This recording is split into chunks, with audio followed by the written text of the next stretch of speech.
పడవలు అంటే ఇంటింటికి పడవలు పెట్టుకుని రోడ్డు మీద వెళ్ళాలి. ఇల్లు కూడా మునిగిపోయి ఉంటుంది కాబట్టి ఇంటి పై కప్పు మీద మాత్రం కాపురాలు చేసుకోవాల్సిన దుస్థితి ఆంధ్రప్రదేశ్ పేదలకు వచ్చింది. అర్థం కాని స్థితిలో ఉన్నాయి ఈ పునాదులు.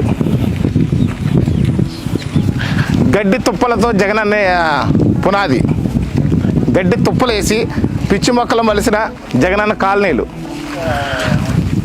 10% కూడా పూర్తి చేయని జగనన్న కాలనీలు.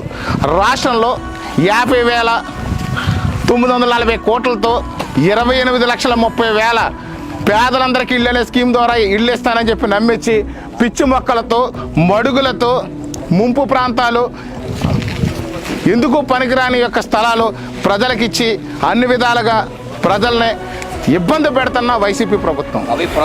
పునాదులు మనం కట్టిన పునాది కూడా ఊగుతున్నటువంటి భయం మనం చూస్తున్నాము. ఇది కాంట్రాక్టర్ కడుతున్నటువంటి పరిస్థితి. చూడండి, అది పునాది ఊగిపోతుంది. ఇలాంటి క్వాలిటీ లేని ఇల్లు కూలిపోయి జనాలకు చనిపోయే అవకాశం కూడా కనిపిస్తుంది.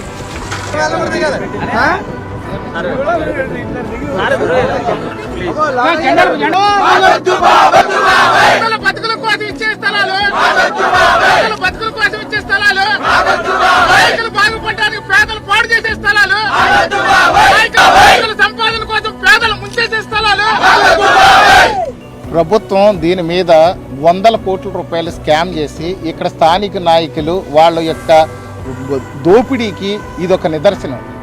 596 ఎకరాలు సుమారు 200 కోట్ల రూపాయలు ఇప్పటి వరకు స్కామ్ చేసి, ఇది ఎందుకు పనికిరాని యొక్క ఆవ భూములు. ఇక్కడ కనీసం వర్షాకాలం వెళ్ళిపోయిన తర్వాత పశువులు మేయడానికి మాత్రమే ఈ యొక్క బహిర్భూముల్లా ఉపయోగపడి ఈ పరిస్థితి ఉన్న పొలాలు.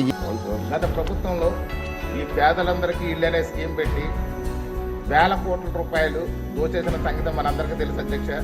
ముఖ్యంగా మా రాజనగరం నియోజకవర్గంలో ఆవ భూములు, ఎందుకో పనికిరాని ఆవ భూముల్ని 596 ఎకరాల భూమిని కొనుగోలు చేసి పూర్తిగా ఎప్పుడూ కూడా వర్షాకాలంలో సబ్మెరీన్ అయ్యి ఉండే భూముల్నే ఒక 10 లక్షలు కూడా చేయని దాన్ని 45 లక్షల రూపాయలు చేసుకుని 596 ఎకరాలు కొన్నారు అధ్యక్ష. అందులో 384 ఎకరాలు డబ్బులు కూడా వేశారు.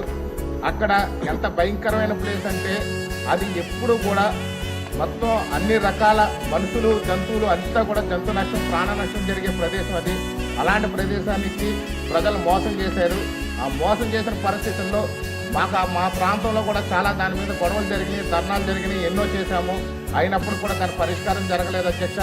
దాని మీద సరైన ఎంక్వైరీ చేసి మన ప్రభుత్వం ఆ యొక్క ప్రజలకు మంచి చేయాలని చెప్పి కోరుతున్నాను అధ్యక్ష. అదేవిధంగా ఈ యొక్క రాష్ట్రంలో పేదలందరికీ ఇళ్ళు స్కీములో పట్టాలు ఇచ్చిన ఏ పట్టాల్లో కూడా చాలా పట్టాల్లో సంతకాలు లేని పట్టాలు ఇచ్చాడు అధ్యక్ష. అదేవిధంగా ఇచ్చిన పట్టాల్లో స్థలాలు ఎక్కడున్నాయో కూడా తెలియకుండా ఉంది అధ్యక్ష. ఈ యొక్క ఇళ్ల స్థలాల లబ్ధిదారులకు కూడా ఎక్కడ పట్టాలు ఉన్నాయో, ఇచ్చిన పట్టాలు ఎక్కడ ఇల్లు కట్టుకోవాలో కూడా అర్థం కాక కన్ఫ్యూజ్ అయ్యి ప్రజలందరూ ఇబ్బంది పడుతున్నారు అధ్యక్ష. అదేవిధంగా ఏదైతే తెలుగుదేశం, జనసేన, బీజేపీ సానుభూతి పరులు ఉన్నారో అప్పుల్లో ఒక్కరికి కూడా పట్టా ఇవ్వకుండా వైసీపీ ప్రభుత్వం వాళ్ళందరినీ ఇబ్బంది పెట్టింది అధ్యక్ష.